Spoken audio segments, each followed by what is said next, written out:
Zombie apocalypse.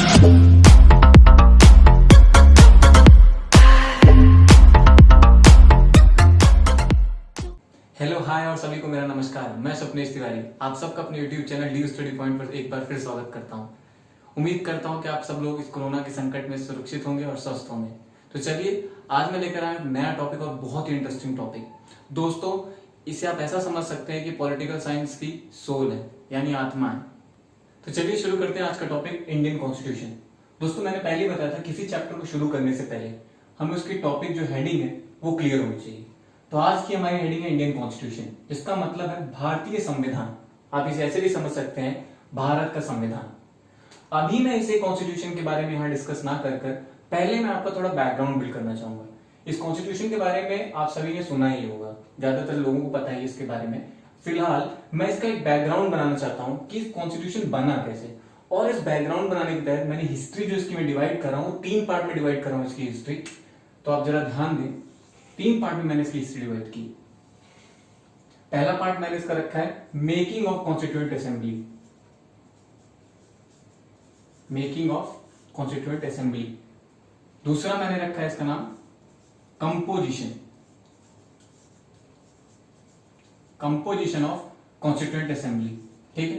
तीसरा है जो है वो है इनैक्टमेंट, इनैक्टमेंट ऑफ कॉन्स्टिट्यूशन। ठीक है, पूरा नहीं लिख रहा हूं मैं, आप समझिए। Making of constituent assembly, composition of constituent assembly, तीसरा लास्ट जो है इनैक्टमेंट ऑफ कॉन्स्टिट्यूशन। तो पहला जो है हमारा है मेकिंग ऑफ कॉन्स्टिट्यूएंट असेंबली। दोस्तों इसमें मैंने 4 ईयर जो है बहुत इंपॉर्टेंट मेरे हिसाब से 1934, 1935, 1938 एंड फाइनल 1940। 1934 में फर्स्ट टाइम एमएन रॉय ने एक आइडिया लिया कि भाई हमें भी कॉन्स्टिट्यूएंट असेंबली फॉर्म करनी चाहिए, हमारा खुद का संविधान बनाना चाहिए। तो एमएन रॉय एक पहले पर्सन ऐसे थे जिन्होंने कॉन्स्टिट्यूशन का आइडिया रखा। ठीक है, 1934 में।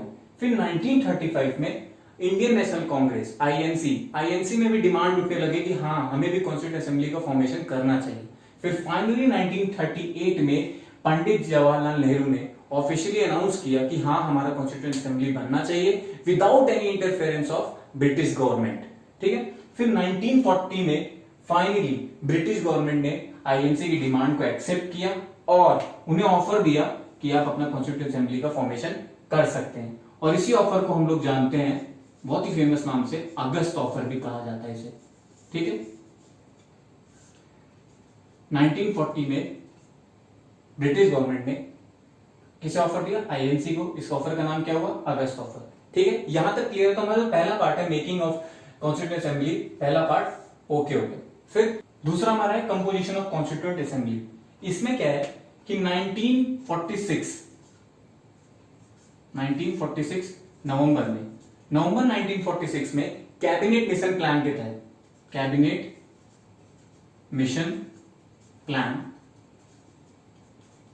मिशन प्लान के तहत कॉन्स्टिट्यूएंट असेंबली का फॉर्मेशन हुआ, जिसमें टोटल 389 लोग थे। टोटल 389 लोग थे और ये 2 में डिवाइड थे, 286 पीपल्स एंड 93 पीपल्स। 286 पीपल जो थे वो थे ब्रिटिश इंडिया के, ध्यान से सुनिएगा, वो थे ब्रिटिश इंडिया के। बाकी जो थे वो थे प्रिंसली स्टेट के।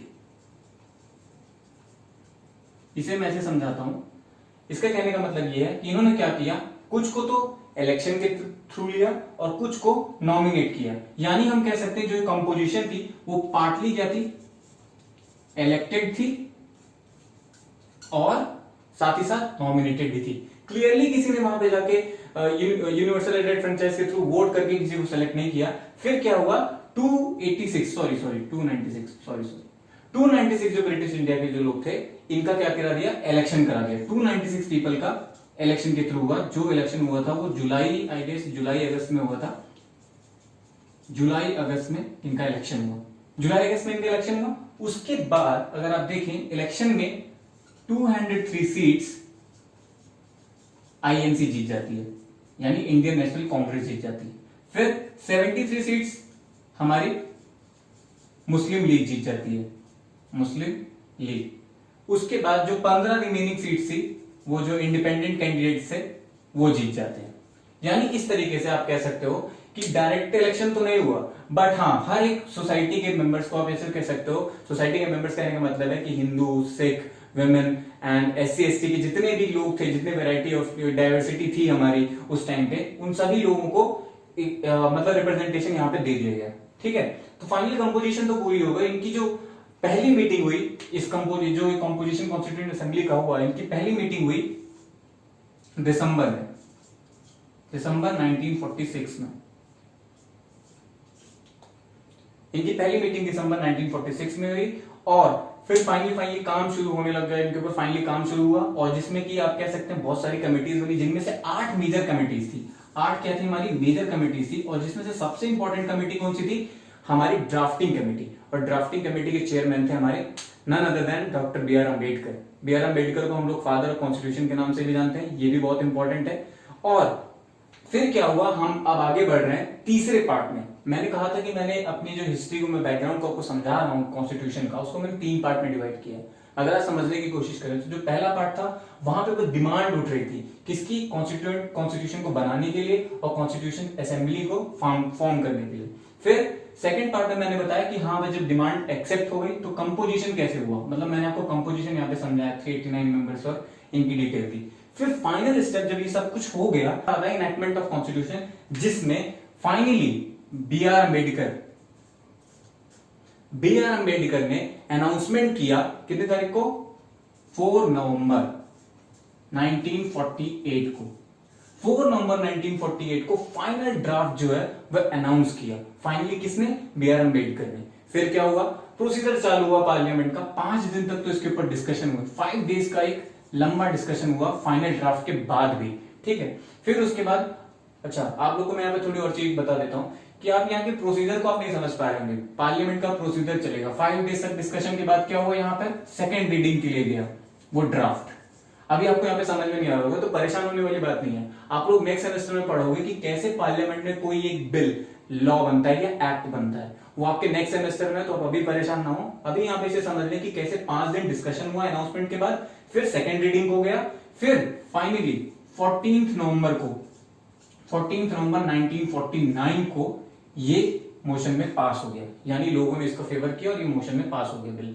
उसके बाद फिर आप देखें 26 नवंबर 1949 को फाइनली सभी ने इस पे साइन किया और प्रेसिडेंट ने इस पे साइन किया, फिर ये हमारा कॉन्स्टिट्यूशन इनैक्ट हो गया।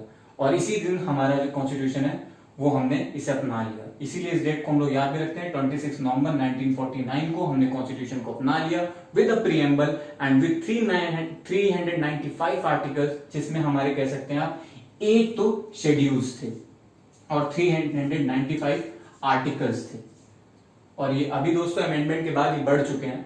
फिर उसके बाद अगर आप देखें, फिर हमने फाइनली 26 जनवरी 1950 को अपने कॉन्स्टिट्यूशन को इनैक्ट कर दिया, मतलब लागू हो गया। कब, 26 जनवरी 1950। यानी हम ये भी जानते हैं 26 जनवरी को हम लोग सेलिब्रेट करते हैं एज अ रिपब्लिक डे, ये आप सब लोग जानते हैं। बट यहां पर अगर आप देखें तो एक मन में सवाल उठता है कि भाई 26 नवंबर को 1949 को जब प्रेसिडेंट ने इसे साइन कर दिया, फिर हमने इसे 26 जनवरी को क्यों अडॉप्ट किया। तो दोस्तों इसके पीछे बहुत बड़ा लॉजिक है। लॉजिक ये है कि 26 जनवरी को अडॉप्ट करने का रीजन ये है कि 26 जनवरी 1930, याद रखिए 1930 को लाहौर में INC ने एक पूर्ण स्वराज सेलिब्रेट किया था। इसीलिए उन्होंने इस डेट को कहा कि 26 जनवरी को हम लोग रिपब्लिक डे सेलिब्रेट करेंगे। क्यों, क्योंकि उन्होंने 1930 में पूर्ण स्वराज को सेलिब्रेट किया था एक लाहौर सेशन में। किसने, INC में। ठीक है, यहां तक आपको क्लियर हुआ। बट अगर आप इस जर्नी को देखें, हमने इसे 3 पार्ट में डिवाइड कर दिया, इसे 3 या 4 मिनट में से डिस्कस कर लिया, इतना इजी लग रहा है जबकि इतना इजी है नहीं। अगर आप ध्यान दें तो हमें करीब करीब 2 साल 11 महीने 18 दिन लगे इस कॉन्स्टिट्यूशन को तैयार करने में और बनाने में। और न जाने कितनी मेहनत हुई, कितने डिस्कशन हुए, कितने डिबेट हुए। करीब करीब ये कहा जाता है कि हमने 60 कंट्रीज के कॉन्स्टिट्यूशन को देखा था और उनके वहां से आइडियाज हमने कुछ लिए थे, ताकि हमें कुछ एक रोड मैप मिल सके जिससे हम अपने कॉन्स्टिट्यूशन को अच्छा बेहतर बना सकें। ठीक है, और उस टाइम पे दोस्तों, यानी 1949 की मैं बात कर रहा हूं, उस टाइम पे हम लोग ने करीब करीब 64 लाख रुपीस 64 लाख रुपीस, दोस्तों एक कम नहीं होता, 64 लाख रुपीस हम लोगों ने कॉन्स्टिट्यूशन बनाने में खर्च कर दिया था। तो आप समझ सकते हैं कि कितना एफर्ट, कितना टाइम, कितनी मेहनत और कितना पैसा लगा इस कॉन्स्टिट्यूशन को बनाने में, जिसकी हम लोग हमेशा दुहाई देते रहते हैं, हमें पता भी नहीं चलता, हमने इसे इतनी जल्दी डिस्कस कर लिया। बट अगर आप ध्यान दें तो इसे बनाने में करीब करीब, जैसे मैंने बताया, 2 साल 11 महीने 18 दिन लगे कॉन्स्टिट्यूशन को बनाने में। तो चलिए अब आगे बढ़ते हैं। जैसे कि मैंने कहा था कि मैं आपको आगे बताऊंगी कॉन्स्टिट्यूशन का क्या मतलब है और हम कॉन्स्टिट्यूशन को अच्छे से डिटेल में डिस्कशन करने वाले हैं। फिलहाल मैंने आपको बैकग्राउंड क्लियर कर दिया है, अब हम लोग आगे बढ़ते हैं कॉन्स्टिट्यूशन की तरफ। तो चलिए देखते हैं कि कॉन्स्टिट्यूशन क्या कहता है। कॉन्स्टिट्यूशन के बारे में हम जानते हैं, जैसे कि हम कॉन्स्टिट्यूशन को कहते नहीं है कि ये बुक ऑफ लॉ है, बट मैंने यहाँ पे एक प्रॉपर डेफिनेशन लिखी है और एक अच्छी डेफिनेशन को कोट भी किया है। तो देखते हैं क्या कह रहा है। It represent the legal fundamentals of a country, it outlines the rules that are fundamental for growing of the country.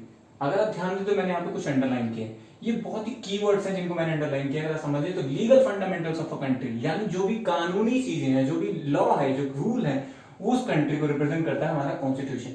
ठीक है, कंट्री के जो लीगल फंडामेंटल्स है वो रिप्रेजेंट करता है कॉन्स्टिट्यूशन। साथ ही साथ ये कॉन्स्टिट्यूशन जरूरी है for the development and growing of the country. ठीक है, according to K C Wheare it is commonly used in two way. K C Wheare के अकॉर्डिंग ये कहते हैं कि कॉन्स्टिट्यूशन को हम लोग 2 तरीके से समझ सकते हैं, 2 तरीके से हम लोग इनका यूज करते हैं। पहला उन्होंने कहा है it describes the whole system of a government of a country, यानी कंट्री की जो गवर्नमेंट है उसके पूरे सिस्टम को डिस्क्राइब करता है कि गवर्नमेंट किस तरीके से रन कर रही है, गवर्नमेंट के क्या कंट्रोल है, क्या लॉज हैं, क्या रूल्स हैं। ठीक है, साथ ही साथ वो सेकंड पॉइंट ये कहते हैं it holds a bunch of rules that establish and regulate the government. यहां भी मैंने 3 चीज अंडरलाइन की है, ये भी कीवर्ड्स है दोस्तों। बंच ऑफ रूल्स यानी कॉन्स्टिट्यूशन बंच ऑफ रूल्स तो है ही, साथ ही साथ ये establish and regulate the government, ये गवर्नमेंट को रेगुलेट भी करता है और स्टैब्लिश भी करता है। कहने का मतलब ये है कि कॉन्स्टिट्यूशन ही गवर्नमेंट को रेगुलेट करता है। यहां तक क्लियर है। बट दोस्तों बंच ऑफ रूल्स तक ही सीमित नहीं है कॉन्स्टिट्यूशन, यानी इसका काम सिर्फ रूल्स बनाना नहीं है लेजिस्लेटिव, एग्जीक्यूटिव और जुडिशरी के लिए, साथ ही साथ ये उनकी पावर्स को कंट्रोल करता है और हमारी गवर्नमेंट को कॉन्स्टिट्यूशनल बनाता है, सिविलाइज बनाता है और जैसा कि मैंने बोला उन्हें कंट्रोल करता है, उनकी पावर्स को कंट्रोल करता है। समझ रहे हैं आप? तो चलिए अब हम लोग आगे बढ़ते हैं और बहुत ही इंपॉर्टेंट टॉपिक की तरफ बढ़ते हैं जिसका नाम है some basic feature of Indian constitution. ये बहुत ही इंपॉर्टेंट है आपके एग्जाम पॉइंट ऑफ व्यू से, तो इसे बहुत ही अच्छे से समझना और बहुत ही अच्छे से इसे नोट डाउन भी करना। ठीक है, तो चलिए आगे बढ़ते। So now some basic feature of Indian constitution. जैसा कि मैंने आपको पहले बताया ये बहुत इंपॉर्टेंट है, इसे मार्क कर लें, इसे बहुत ही अच्छे से समझे और नोट भी करें। तो पहला पॉइंट, लॉन्गेस्ट रिटन कॉन्स्टिट्यूशन। हमारा कॉन्स्टिट्यूशन सबसे लंबा है और कॉन्स्टिट्यूशन जो यहाँ पर है वो 2 टाइप के होते हैं, रिटन कॉन्स्टिट्यूशन और अनरिटन कॉन्स्टिट्यूशन। आप लोग कुछ लोग चौक भी कहोगे कि भैया अनरिटन कॉन्स्टिट्यूशन कैसे हो सकता है, but yes it is possible और अनरिटन कॉन्स्टिट्यूशन आपको ब्रिटेन में देखने को मिल जाएगा। ठीक है, अभी फिलहाल में हमारा कॉन्स्टिट्यूशन सबसे लॉन्गेस्ट रिटन है। ठीक है, लॉन्गेस्ट होने का कारण ये भी है कि स्टेट का और कंट्री का सिंगल कॉन्स्टिट्यूशन, यानी हम सिंगल कॉन्स्टिट्यूशन को फॉलो करते हैं। ठीक है, और सेकंड पॉइंट है ड्रॉन फ्रॉम वेरियस सोर्सेज।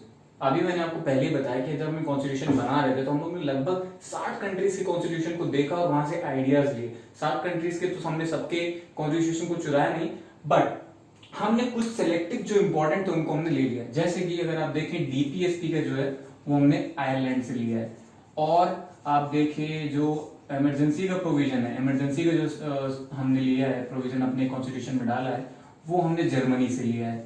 ऐसी बहुत सारे हैं, जैसे कि हमने ब्रिटिश गवर्नमेंट से भी हमने क्या लिया है, पार्लियामेंट्री सिस्टम हमने वहां से लिया, पॉलिटिकल पार्ट हमने ब्रिटिश पार्लियामेंट से लिया है। ठीक है, फिर आप देखें यहाँ पे हमारा थर्ड पॉइंट क्या है, मोर फ्लेक्सिबल देन। इस पॉइंट का ये मतलब है कि इस कॉन्स्टिट्यूशन इतना रिजिड नहीं है, हम इसे अमेंड कर सकते हैं। जैसे कि मैंने पहले बताया कि जो हमने स्टार्टिंग में जो हमने इनैक्ट किया था तब हमारे पास 395 आर्टिकल्स है, आज हमारे पास मोर देन 400 आर्टिकल्स हैं और अब इसीलिए हमने इसे कहा है मोर फ्लेक्सिबल, यानी हम इसे इजीली अमेंड कर सकते हैं, अमेंडेबल है, तो इसलिए हम लोग इसे क्या कहते हैं, फ्लेक्सिबल है हमारा कॉन्स्टिट्यूशन। फिर हम देखें आगे एफआरएस को मैंने यहाँ पे लिखा है फंडामेंटल राइट्स, और डीपीएसपी और फंडामेंटल ड्यूटीज, ये तीनों मैंने एक साथ ले दिया, बट आप इसे अलग अलग पॉइंट बना के भी लिख सकते हैं। तो फंडामेंटल राइट्स आप जानते हैं, फंडामेंटल राइट्स 6 फंडामेंटल राइट्स हमें दिए हुए हैं जो आर्टिकल 12 to 35 तक है, जो 12 to 35 तक है। उसके बाद डीपीएसपी आप देखें, डीपीएसपी के जो है वो आर्टिकल 35 to 51 है, directive principles of state policy. ठीक है, ये भी मैं इसके बारे में हम लोग आगे डिस्कस करेंगे और फंडामेंटल राइट्स के बारे में हम लोग आगे डिटेल में डिस्कशन करेंगे। अभी के लिए आप बस इतना समझ लें कि फंडामेंटल राइट्स और डीपीएसपी भी सम बेसिक फीचर्स में हमारे आते हैं। फिर फंडामेंटल ड्यूटीज, ये आर्टिकल 51 क्लॉज ए में आता है और ये 10 फंडामेंटल ड्यूटीज थी पहले हमारे पास, बट 2004 में अमेंडमेंट हुआ और उसके बाद अब हमारे पास 11 फंडामेंटल ड्यूटीज हैं हमारी। आप सबके लिए टास्क है कि 11 फंडामेंटल ड्यूटीज हमारी हैं उसको आप लोग कमेंट सेक्शन में कमेंट करें और मुझे बताएं कि कौन सी 11 फंडामेंटल ड्यूटीज है। और as a political science student आपको इस 11 फंडामेंटल ड्यूटीज के बारे में पता भी होना चाहिए, तो आपका ये होमवर्क भी आप इसे सर्च करें और कमेंट करें, ठीक है। अब आगे बढ़ते हैं। फिर आगे है कि parliamentary form of a government. हमारा जो कॉन्स्टिट्यूशन है वो पार्लियामेंट्री फॉर्म ऑफ गवर्नमेंट को प्रेफर करता है, यानी हमारी जो गवर्नमेंट है वो कैसी है, पार्लियामेंट्री फॉर्म गवर्नमेंट को फॉलो करती है। पार्लियामेंट्री फॉर्म गवर्नमेंट में क्या होता है, यहाँ पे जो प्रेसिडेंट होता है वो नॉमिनल हेड होता है और जो रियल हेड होता है वो प्राइम मिनिस्टर होता है। यानी अगर आप ये देखेंगे जो रियल पावर्स है किसके हाथ में होती है, प्राइम मिनिस्टर के नाम के ऊपर होती है और प्रेसिडेंट सिर्फ एक नॉमिनल हेड होता है, ठीक है। इसे हम लोग आगे अगले सेमेस्टर्स में आप लोग से डिटेल में डिस्कशन करेंगे, तो अभी के लिए सिर्फ इतना समझ ले, ठीक है।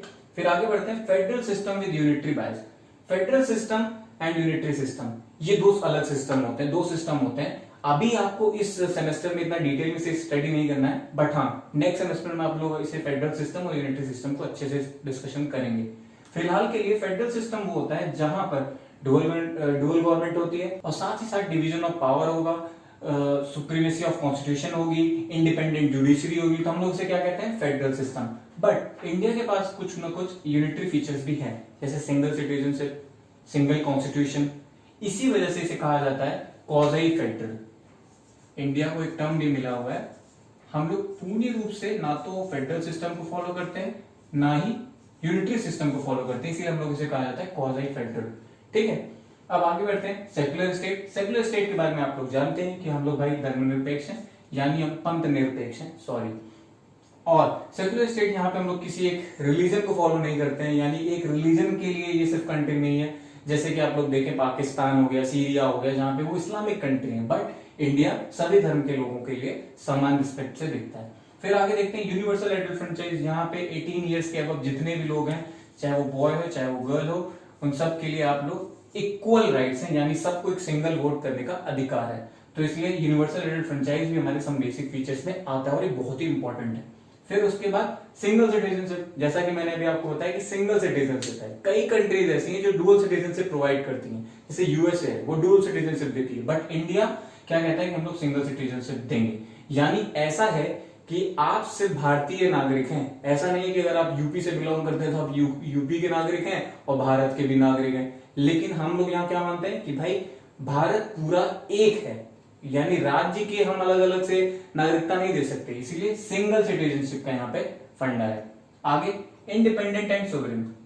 इंडिपेंडेंट हम लोग, सोवरेन हम लोग किसी का, हम लोग के इंटरनल चॉइसेस, हम लोग खुद डिसीजन ले सकते हैं, कोई इंटरफेरेंस नहीं है, किसी का दबाव नहीं है, किसी का प्रेशर नहीं है, तो इसलिए ये भी एक इंपॉर्टेंट फीचर माना गया है। फिर इमरजेंसी प्रोविजन है। इमरजेंसी प्रोविजन भी हमारे पास 3 इमरजेंसी प्रोविजन है, उसको भी हम लोग नेक्स्ट क्लास में बहुत अच्छे से डिटेल में डिस्कशन करेंगे। फिलहाल के लिए इतना समझ लीजिए कि इमरजेंसी प्रोविजन भी सम बेसिक फीचर में आता है। लास्ट, इसे भी मैंने एक साथ लिख दिया, बट आप चाहें तो इन्हें अलग अलग लिख सकते हैं, justice, liberty, equality and fraternity. Justice के बारे में आप लोग जानते हैं, न्याय, यहाँ पे सबको न्याय मिलने का अधिकार भी है, यहाँ पे न्याय मिलेगा लोगों को, सामान्य रूप से न्याय मिलेगा, किसी के लिए अलग अलग कानून नहीं है। लिबर्टी है, यहाँ पर आपको आजादी है। इक्वालिटी है, यहाँ पे सबके लिए समानता है। आपके लिए फ्रेटर्निटी, यहाँ पे भाईचारा भी है। तो ये थे हमारे सब basic feature of Indian constitution, जिसे हम लोग ने बहुत ही अच्छे से डिस्कशन कर लिया है। आप लोग एग्जाम में क्या करेंगे, इन्हें अच्छे से पॉइंट में जो जो मैंने बताया उसे आप इलस्ट्रेटिव फॉर्म में वहां पे डिस्क्राइब कर देंगे, तो आपका एक अच्छा सा आंसर तैयार हो जाएगा। तो चलिए अब हम लोग आगे बढ़ते हैं, लेकिन अगर दोस्तों आगे बढ़ने से पहले आपको ये बता दूं कि इतना अच्छा कॉन्स्टिट्यूशन तैयार करने के बावजूद आप देखें कि हर एक चीजों को हमने अच्छे से कवर किया। इक्वालिटी की बात की है, सिंगल सिटीजनशिप की बात की है, लॉन्ग सिटिंग कॉन्स्टिट्यूशन है, पार्लियामेंट्री फॉर्म है, सेक्युलर स्टेट है, सबको वोट्स के राइट्स हैं, बट इसके ऊपर भी लोगों ने सवाल उठाए। लोगों ने कहा कि ये अन गांधीयन कॉन्स्टिट्यूशन है और साथ ही साथ कि एंटी इंडियन कॉन्स्टिट्यूशन है, बोरोड कॉन्स्टिट्यूशन है, यानी हम लोग ने लोगों से चुराया है, ये इंडियन कॉन्स्टिट्यूशन नहीं है, गांधी की फिलॉसफी को फॉलो नहीं करता है कॉन्स्टिट्यूशन। और लोगों ने इसको ये भी कहा, यहां तक कहा कि ये पैराडाइज ऑफ लॉयर है, यानी कि ये लॉयर का कॉन्स्टिट्यूशन है, लॉयर इसे अच्छे से समझ सकते हैं, कॉमन सिटीजन के लिए ये लोग ये कॉन्स्टिट्यूशन बिल्कुल नहीं है। बट फिलहाल आप लोग इस बात से आप सहमत हो चुके होंगे कि ऐसा कुछ भी नहीं है। हाँ, कुछ ऐसे आर्टिकल्स हैं जिन्हें समझना हमारे लिए आसान नहीं है, और अभी भी इस कॉन्स्टिट्यूशन में बहुत सारी कमियां हैं जिन्हें धीरे धीरे हम लोग उसे डिस्कशन कर रहे हैं, उसे एड्रेस कर रहे हैं उस इश्यूज को। बट फिलहाल के लिए ये कॉन्स्टिट्यूशन जो हमने बनाया है बहुत ही बेस्ट है, और हर जगह क्रिटिसिज्म तो होता ही है, तो हम लोग उस पर बात नहीं करेंगे, बट मैंने आपको बता दिया है। चलिए अब आगे बढ़ते हैं और देखेंगे इसका सबसे इंपॉर्टेंट कॉन्स्टिट्यूशन का जो पार्ट है, मोस्ट इंपॉर्टेंट पार्ट, प्रीएम्बल के बारे में डिस्कशन करेंगे। सो गाइस हमारा नेक्स्ट टॉपिक है प्रीएम्बल, जो कि बहुत इंपॉर्टेंट है कॉन्स्टिट्यूशन के पॉइंट ऑफ व्यू से। आप ऐसा समझ सकते हैं कि प्रीएम्बल क्या है। Preamble is the soul of the constitution, ये सब हम लोग समझ चुके हैं। अब the nature of the Indian state is described in the preamble.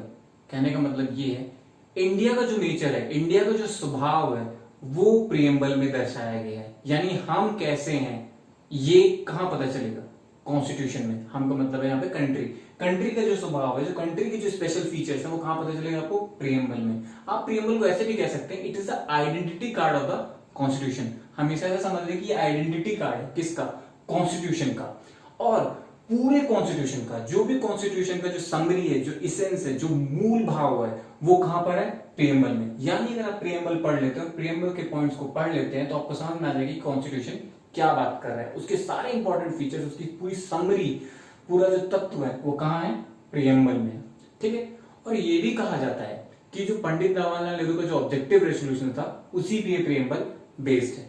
But माना ये भी जाता है कि भाई जो प्रीएम्बल का जो कंसेप्ट है, वो हमने रशियन रेवोल्यूशन और फ्रेंच रेवोल्यूशन से लिया है।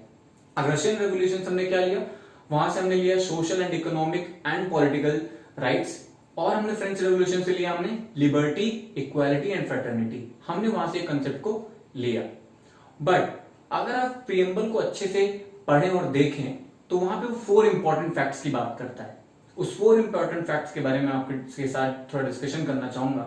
पहला फैक्ट वो कहता है सोर्स ऑफ द अथॉरिटी, दूसरा वो कहता है नेचर ऑफ द स्टेट, फिर तीसरा कहता है ऑब्जेक्टिव ऑफ द कॉन्स्टिट्यूशन, और last the date and the adoption of the constitution. हमने उस कॉन्स्टिट्यूशन को कब अडॉप्ट किया। इन चारों पॉइंट को समझाने के लिए मुझे इस प्रीएम्बल को पहले मैं थोड़ा सा यहाँ पे आपको लिखकर दिखाता हूं, ताकि आपको पता चल सके कि मैं किन 4 इंपॉर्टेंट फैक्ट्स के बारे में बात कर रहा हूं। ठीक है, तो आइए देखते हैं। तो अब हमारे पास प्रीएम्बल यहाँ पर हमारे सामने लिखा हुआ है, जिसका मैं आपको पढ़ के बता देता हूँ। We the people of India having solemnly resolved to constitute India into a sovereign, socialist, secular, democratic republic, and to secure all its citizens justice, liberty, equality, fraternity in our Constituent Assembly this 26th day of November 1949 do hereby adopt, enact and give to ourselves this Constitution। यहाँ पे मैंने थोड़े से change किए हैं आपको समझाने के लिए अच्छे से, बट बाकी हूबहू कॉन्स्टिट्यूशन का जो प्रीएम्बल है मैंने वही लिखा है। यहाँ पे मैंने सिर्फ एक्सप्लेनेशन के लिए से चेंज किया है। और अब मैं आपको यहाँ पे वो 4 इंपॉर्टेंट फैक्ट्स बताने वाला हूँ, जिसके बारे में मैं आपको कह रहा था। पहला जो इंपॉर्टेंट फैक्ट, अगर आप दोस्तों इस प्रीएम्बल को ध्यान से देखें, तो यहाँ पे कुछ कैपिटल लेटर्स में लिखे हुए हैं। ऑलरेडी वो इन इंपॉर्टेंट 4 फैक्ट्स को दिखा रहे हैं, इसीलिए वो हाईलाइटेड और बहुत ही मतलब कैपिटल लेटर्स में लिखे हुए हैं। अब जरा ध्यान दें मैं क्या कह रहा था उन 4 इंपॉर्टेंट फैक्ट्स के बारे में। पहला फैक्ट क्या था हमारा, याद करें, सोर्स क्या था।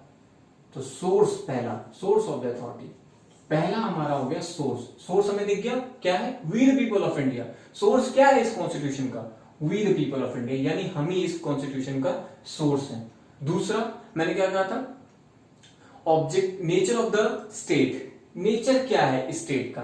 अब वो आप देखें क्या लिखा है यहाँ पे, sovereign, socialist, secular, democratic, Republic. तो यहां पे ये भी देखिए, ये भी बोल्ड लेटर्स और कैपिटल लेटर्स में लिखा हुआ है। तो ये क्या है हमारा नेचर, जो दूसरा इंपॉर्टेंट फैक्ट था, इसके बारे में मैं बात कर रहा था। तो ये हो गया दूसरा, ये हो गया पहला।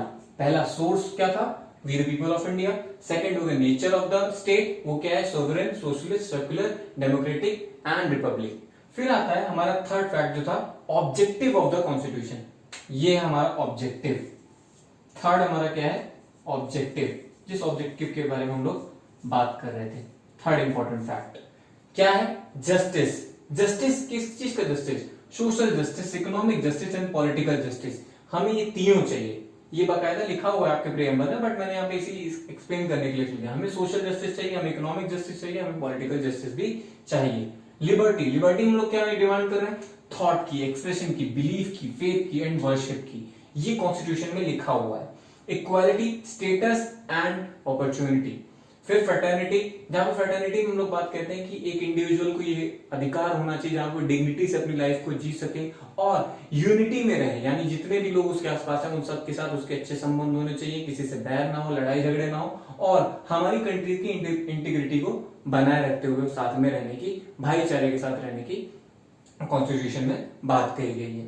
फिर जो लास्ट था वो क्या है, फोर्थ हमारा डेट ऑफ एडॉप्टेशन।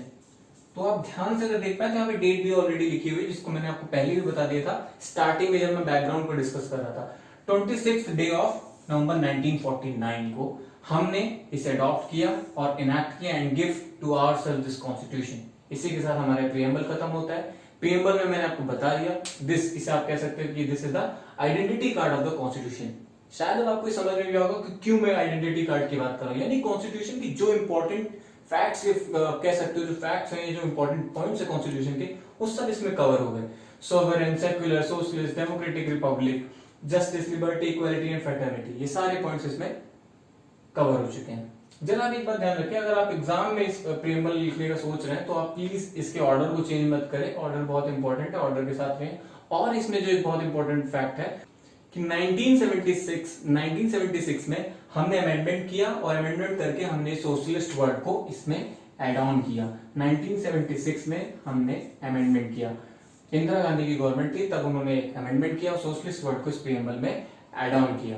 ठीक है, और जरा ध्यान देने वाली बात है कि सोशलिस्ट जो टर्म हमने ऐड किया, यहाँ पे हम स्टेट को सोशलिस्ट बनाने की बात नहीं कर रहे हैं, हम लोग डेमोक्रेटिक सोशलिस्ट की बात कर रहे हैं। ठीक है, और इसी के साथ हमारा प्रीएम्बल खत्म होता है और अब हम लोग आगे बढ़ेंगे और देखेंगे फंडामेंटल राइट्स के बारे में बात करेंगे और डीपीएसपी के बारे में बात करेंगे, उनका कंपैरिजन करेंगे। ठीक है, अगर आपको कोई भी डाउट है इन सब कुछ चीजों को पढ़ने के बाद तो आप बिल्कुल बेझिझक आप कमेंट सेक्शन में जाए और वहां पे कमेंट करें और मुझे बताएं कि सर हमें ये पॉइंट क्लियर नहीं हुआ, आप इसे दोबारा समझा दीजिए, तो मैं उसके ऊपर आपको एक सेपरेट वीडियो या कमेंट सेक्शन में आपके डाउट्स को क्लियर कर दूंगा। So feel free to ask any question guys.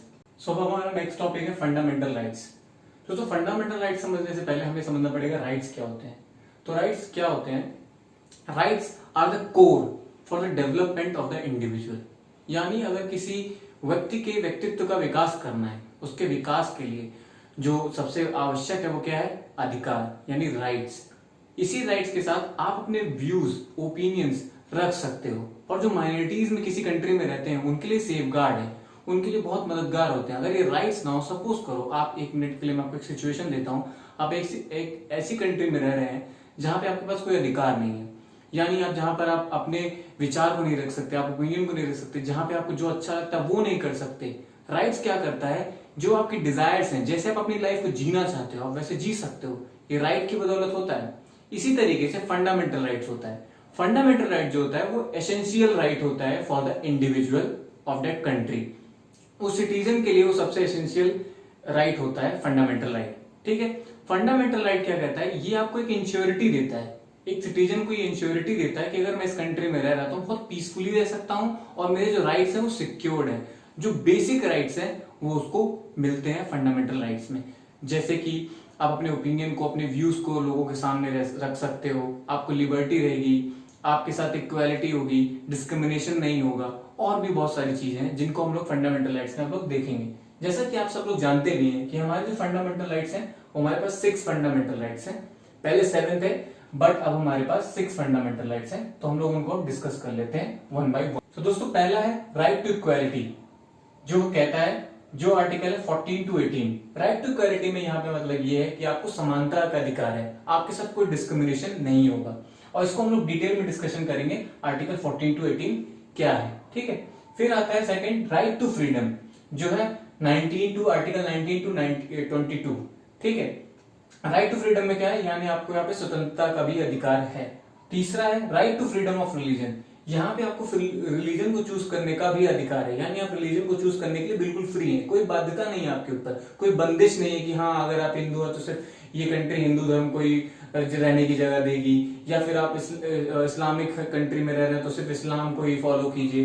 But India क्या कहता है कि आपको यहाँ पे फ्रीडम है रिलीजन की, जो आर्टिकल 25 to 28 में लिखा हुआ है। ठीक, फिर आगे राइट अगेंस्ट एक्सप्लॉयटेशन, अगर आपका एक्सप्लॉयटेशन होता है तो उसके लिए भी आपके पास राइट है, जो आर्टिकल 23 to 24 के बारे में लिखा हुआ है, वहां पे अच्छे से इसके बारे में डिटेल में दिया हुआ है। फिर आता है कल्चरल एंड एजुकेशनल राइट्स जो है 29 to 30, यानी आपको यहाँ पे एजुकेशन का राइट है, अपने कल्चर को फॉलो करने का राइट है, ये भी आपके फंडामेंटल राइट्स में आता है। फिर है सिक्स्थ है right to constitutional remedies, article 32 में लिया हुआ है। इसका मतलब ये है कि जब भी अगर आपको ऐसा लगे कि इन फंडामेंटल राइट्स में किसी भी फंडामेंटल राइट्स का वॉल्यूशन हुआ है तो आप डायरेक्टली सुप्रीम कोर्ट में जा सकते हैं और वहां पे अपील कर सकते हैं, फिर सुप्रीम कोर्ट एक्शन लेगी और आपके राइट को वापस इन्फोर्स करवाएगी स्टेट से। ठीक है, यहां तक हम लोगों ने डिस्कस कर लिया फंडामेंटल राइट्स के 6 फंडामेंटल राइट्स को हम लोग ने डिटेल में डिस्कस। तो हम लोग यहां तक डिस्कस कर लिया 6 फंडामेंटल राइट्स को जो आपके कोर्स में अभी इंपॉर्टेंट है। वैसे इंपॉर्टेंट तो सारे ही हैं, 6 के 6 इंपॉर्टेंट फंडामेंटल राइट्स हैं, बट आपके कोर्स के हिसाब से अभी हम लोग को इन 2 राइट्स पे थोड़ा ज्यादा फोकस करना है, क्योंकि एग्जाम पॉइंट ऑफ व्यू से यही दोनों इंपॉर्टेंट है, बाकी आपके कोर्स में दिया भी नहीं हुआ और ये भी नहीं है, बट हम इसे डिटेल में डिस्कशन कर लेते हैं। राइट टू इक्वालिटी जहां पे हम बात करेंगे आर्टिकल 14 to 18, और राइट टू फ्रीडम हम लोग बात करेंगे जहां पे आपको 6 राइट्स दिए गए हैं, उसके बारे में हम लोग भी बात करने वाले हैं। तो चलिए अब देखते हैं right to equality and right to freedom, ये 2 इंपॉर्टेंट जो राइट्स हैं जो आपके कोर्स में इस समय 14 to 18 article right to equality की बात करता है। उसके बाद इसके अंदर 4 आर्टिकल हैं जैसे कि आपको दिख रहा है, आर्टिकल 14, 15, 16, 17, 18। तो देखते हैं आर्टिकल 14 क्या कहता है, equality before law. Equality before law में अगर आप देखें तो यहाँ पे 2 है, इक्वल प्रोटेक्शन ऑफ लॉ और इक्वालिटी बिफोर लॉ।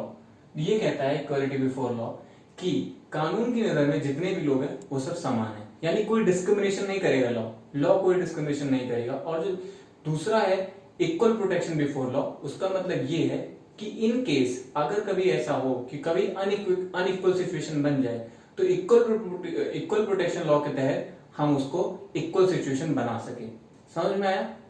उसके बाद आता है prohibition of discrimination on the basis of caste, sex, religion, colour. आप इस सब के बारे में भी जानते हैं, यानी कहता है कि इस तरीके की डिस्क्रिमिनेशन के खिलाफ आपकी ये आर्टिकल दिया हुआ है। यहाँ पे कोई भी डिस्क्रिमिनेशन इस कास्ट के बेसिस पे, रेस के बेसिस पे, रिलीजन के बेसिस पे नहीं हो सकता।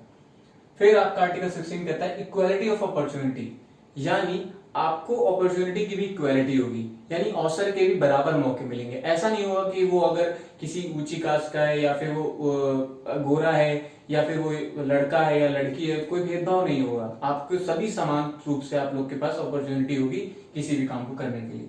फिर आर्टिकल 17 कहता है एबोलिशन ऑफ अनटचेबिलिटी।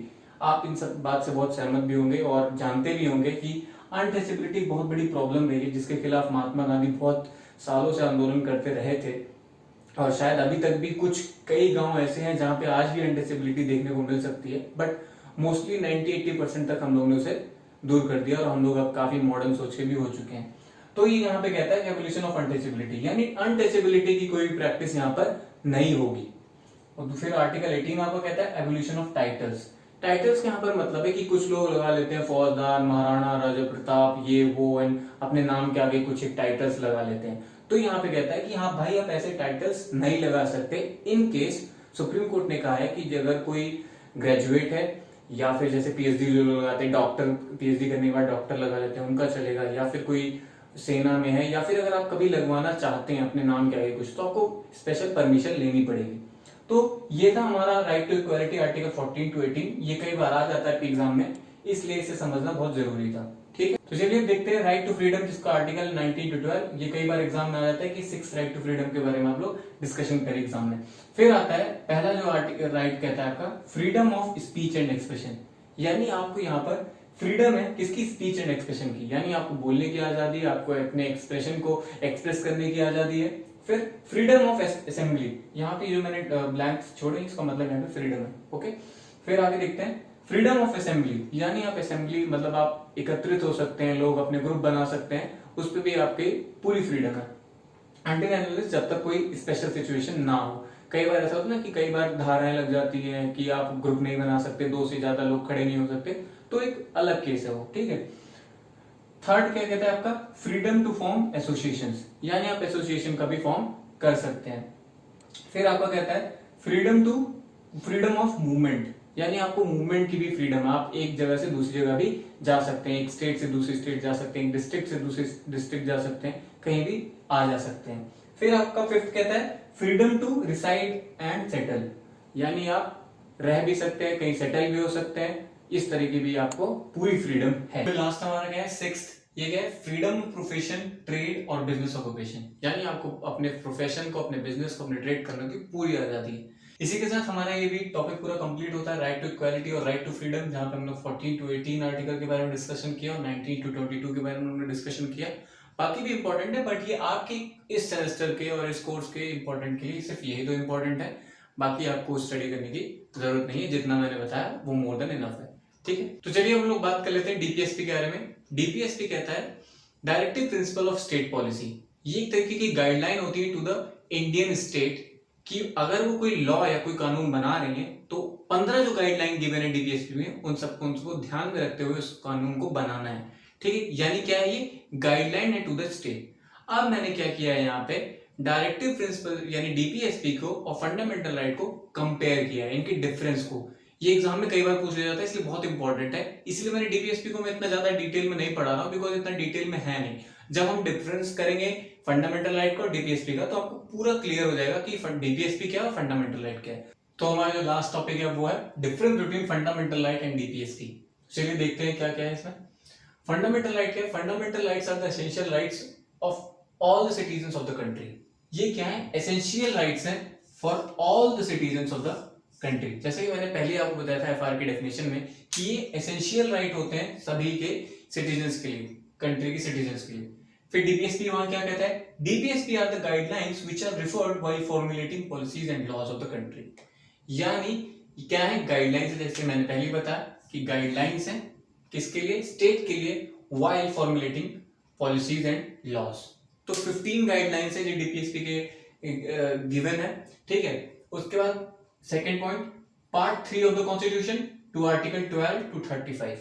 आप अगर देखेंगे पार्ट 3 ऑफ कॉन्स्टिट्यूशन में आता है फंडामेंटल राइट और आर्टिकल 12 to 35 तक है।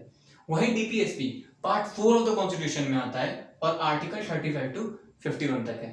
ठीक है, फिर ये क्या है? नेगेटिव इन नेचर है और ये पॉजिटिव इन नेचर है। इसका मतलब ये है, नेगेटिव इन नेचर का मतलब ये है कि ये इमरजेंसी के टाइम पे एब्सोल्यूट राइट नहीं है। जैसे कि इमरजेंसी के टाइम पे ये हट भी सकते हैं। वाइल अगर आप इस पे ध्यान दें, पॉजिटिव इन नेचर का मतलब ये है कि अगर इमरजेंसी है तब भी इस चीज का भी हमें ध्यान रखना पड़ेगा। ठीक है, उसके बाद फोर्थ, लीगली इन्फोर्सेबल। मतलब अगर जैसे कि आपको याद होगा आर्टिकल 32 की जिसमें हम लोग ने बात की थी, जो फंडामेंटल राइट का था, 6th constitutional remedies, right to constitutional remedies, उसके तहत अगर आपका कोई भी फंडामेंटल राइट वॉयलेट होता है तो आप कोर्ट जा सकते हो। तो इसीलिए ये लीगली इन्फोर्सेबल है, यानी सुप्रीम कोर्ट की मदद ले सकते हो इसे अपने राइट को लागू करवाने के लिए। ठीक है, but on the other hand it is not legally enforceable. DPSP legally enforceable नहीं है। अगर आपके किसी राइट का इसमें वॉल्यूशन होता है तो आप सुप्रीम कोर्ट नहीं जा सकते। Am I clear? फिर next point, establish political democracy. Fundamental right क्या करता है? पॉलिटिकल डेमोक्रेसी को स्टेब्लिश करता है। ठीक है, वहीं ये क्या करता है? सोशल एंड इकोनॉमिक डेमोक्रेसी को स्टेबल करता है। कौन? डीपीएसपी। ठीक है, उसके बाद जो लास्ट पॉइंट है, प्रमोट्स इंडिविजुअल वेलफेयर। ये क्या करता है? ये इंडिविजुअलिटी की बात करता है कि इंडिविजुअल राइट्स कम सीमित है फंडामेंटल राइट, ये इंडिविजुअल को फेवर करेगा, यानी हमारा यानी एक व्यक्ति का अकेले का फायदा करेगा। वहीं डीपीएसपी सोशल वेलफेयर की बात करता है, यानी समाज के कल्याण की बात करता है डीपीएसपी। कई डीपीएसपी को ये भी कहा जाता है कि ये गांधी की फिलॉसफी को थोड़ा बहुत फॉलो करता है। आर्टिकल 42 के जहां पे हम पंचायत की बात करते हैं, डिवीजन ऑफ पावर्स की बात करते हैं, विलेज लेवल तक की बात करते हैं जहां पे सरकार होनी चाहिए। ठीक है, तो इसी के साथ हमारा ये चैप्टर इंडियन कॉन्स्टिट्यूशन खत्म होता है। आई होप आप सबको समझ में आया होगा, और जिससे अगर कोई भी दिक्कत होती है, जैसे कि मैंने पहले ही बताया, फील फ्री टू आस्क। आप कोई भी डाउट है आप कमेंट करें, मैं वहां पे कमेंट में रिप्लाई कर दूंगा। अदरवाइज मुझे ऐसा लगता है कि मुझे इस पर एक और सेपरेट वीडियो बनानी चाहिए, तो मैं सेपरेट वीडियो भी बना दूंगा। मुझे पता है कि एज अ साइंस स्टूडेंट, मैं खुद एक साइंस स्टूडेंट हूँ और आर्ट्स के सब्जेक्ट पढ़ना डिफिकल्ट होता है। इनकेस अगर आपको कोई भी ऐसा टर्म है जो समझ में नहीं आ रहा है, खुद गूगल करें, खुद सर्च करें। मेरा काम क्या है, मैं यहाँ पे आपको प्रोवाइड कर सकता हूँ मटेरियल, आपको कंटेंट प्रोवाइड कर सकता हूँ, आपको चीजें बता सकता हूँ कि कैसे कैसे आप पढ़ें, क्या करें, क्या टर्मिनोलॉजी को मैं बता सकता हूँ। बट आपका काम क्या है, जब तक आप उसे प्रैक्टिस नहीं करेंगे, जब तक आप उसे लिंक नहीं करेंगे सोसाइटी से, प्रैक्टिकल एग्जाम्पल से, तब तक आपको चीजें समझ में नहीं आने वाली है। बाकी आई होप आप मेरी सारी वीडियोस को देख रहे हैं, सारे चैप्टर्स को कवर कर रहे हैं, प्रैक्टिस कर रहे हैं। मैंने आपसे पिछली वीडियो में कहा था कि हम लोग चैप्टर्स के क्वेश्चन को डिस्कस करेंगे। देन आई थॉट कि अभी जरूरी नहीं है, हम जब सारे चैप्टर्स को कवर कर लेंगे तो उन्हें एक सेपरेट वीडियो में सारे क्वेश्चंस को एक साथ डिस्कस कर लेंगे। आई थॉट अभी चैप्टर्स को डिस्कस करना ज्यादा इंपॉर्टेंट है। ठीक, चलिए आज के लिए सिर्फ इतना ही। तब तक वीडियो को लाइक करें, चैनल को सब्सक्राइब करें और सारी जो वीडियोस मैंने पिछले डाले उनको जरूर देखें और कोई भी डाउट हो उसे जरूर पूछें। और इस कोरोना के संकट में ये ध्यान रखें, हाथ को लगातार धोते रहें, बार बार धोएं, बाहर जाते वक्त मास्क पहने और स्वस्थ रहें, मस्त रहें। बहुत बहुत धन्यवाद।